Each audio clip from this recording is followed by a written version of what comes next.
Hey guys, it's Abby, and this is my health journey. Today we're going to be talking about something that is rather vulnerable for me and maybe vulnerable for some of you guys as well. So I want to approach it gently.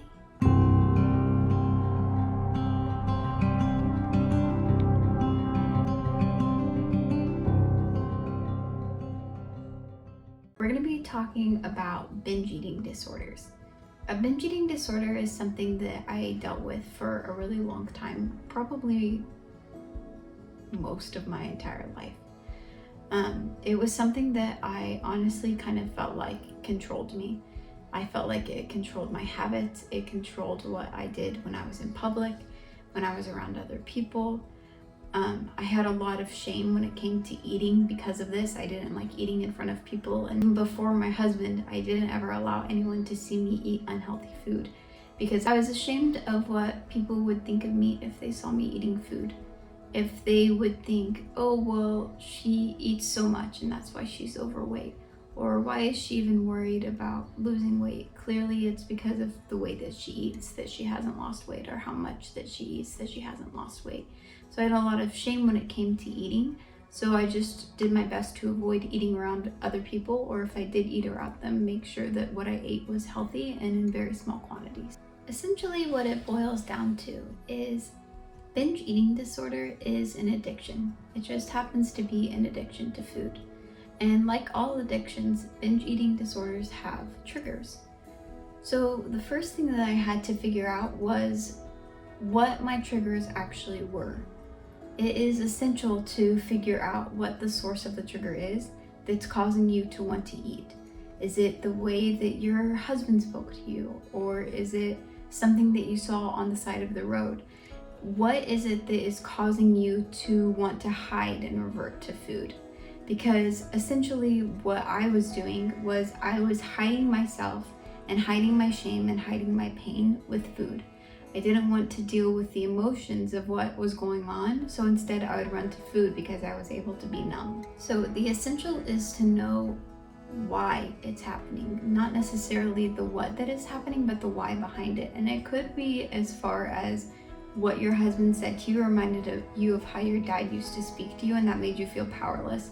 And being able to control what you're eating and control your food intake is helping you to feel powerful. And so you want to have that power, so you're going to go and eat a bunch of food. The best way that I have found to be able to get to the source of the problem is through journaling. I'll go and I'll sit down and I'll write down exactly how I'm feeling. And then as I'm writing, I learn kind of why I'm feeling what I'm feeling, and whether it's reminding me of something or if it's really painful for me. And so I get to the bottom of that.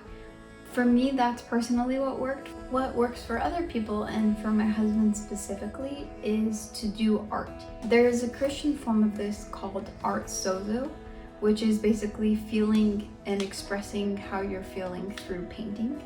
My husband's not an artist, but for him personally, it was really helpful to sit down and think how he felt about either an argument we had had or something that someone else had said to him.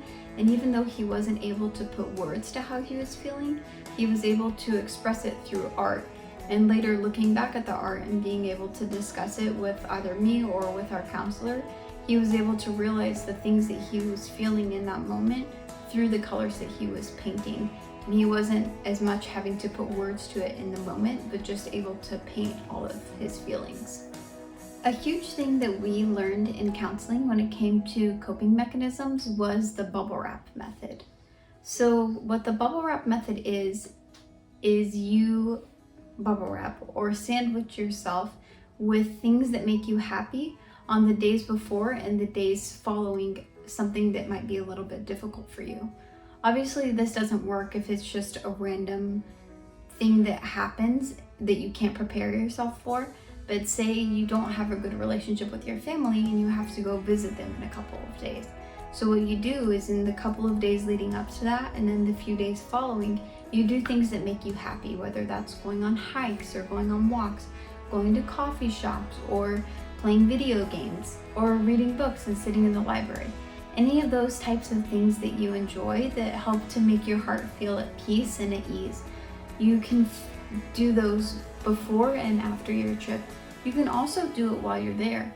Oftentimes when my husband and I are doing something that we don't enjoy and we feel kind of stuck there because we're there for a few days, we'll take time to go to a coffee shop in the middle of the day, or to go on a hike and go on a walk. And we allow ourselves the space to be able to do that, to be able to go and make time for ourselves and not feel so forced to be stuck in the situation that makes us not comfortable. Understanding your triggers, emotions, tendencies, things like that are essential to being able to deal with your coping mechanisms, and essential for weight loss. When I was in college, it took me 3 months to lose 30 pounds.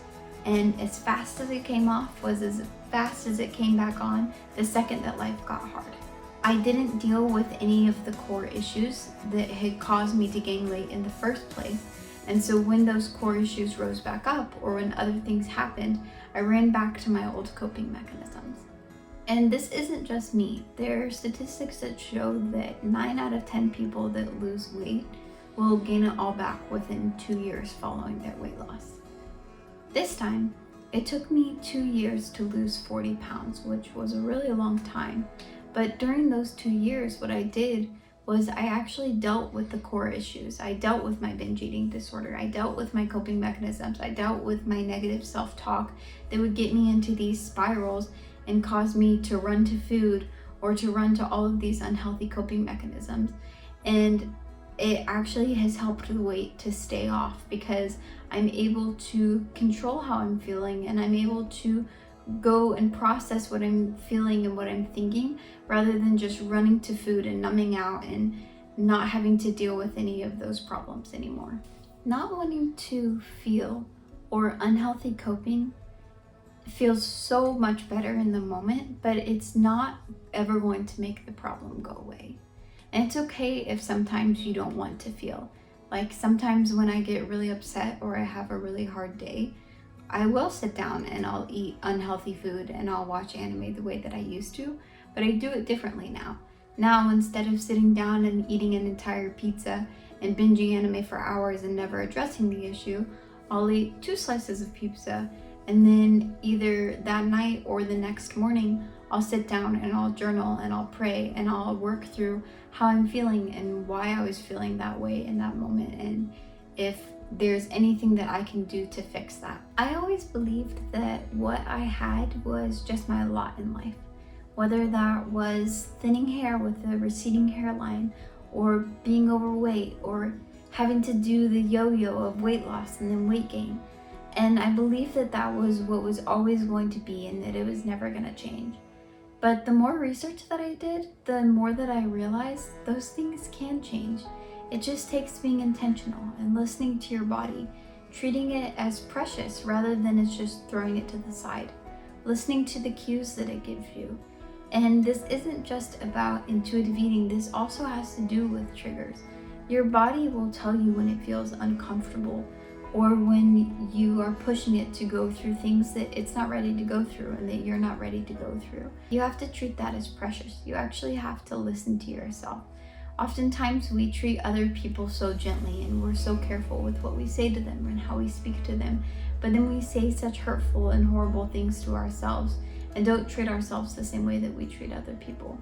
But honestly, we really should. We should listen to those cues that your body is giving you, because it's its way of communicating with you how it's feeling and how the things that you're doing that are actually affecting it.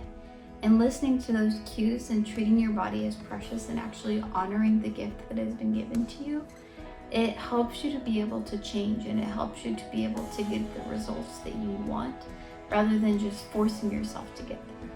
You can have the body you want, and you can have the hair that you want.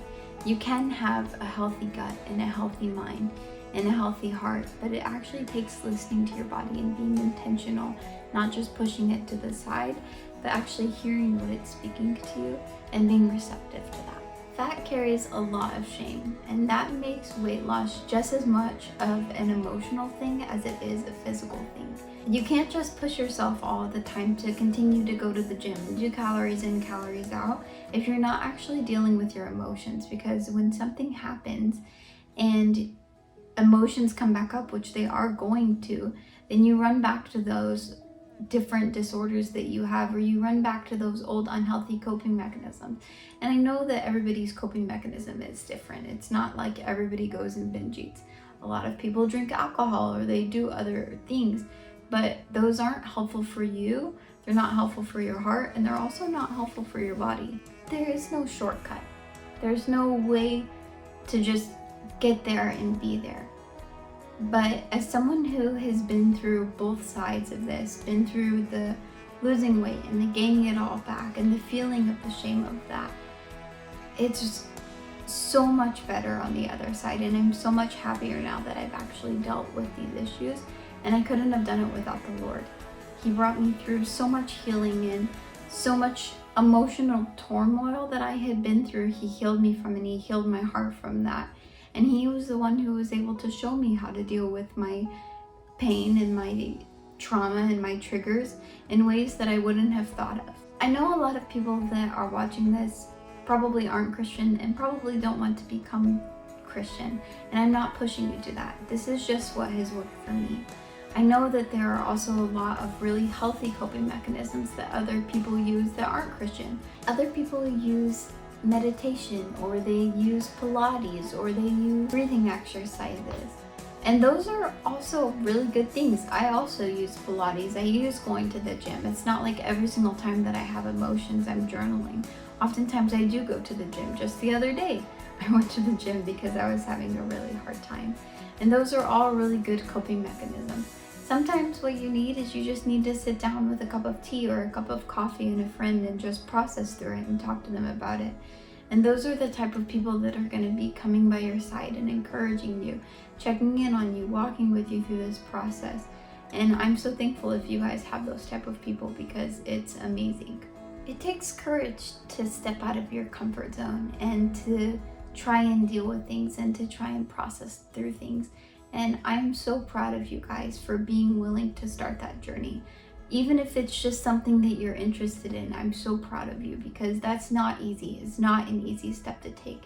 It is a lot easier to just numb out and cope. But I'm very proud of you for even being interested in the idea of stepping away from that.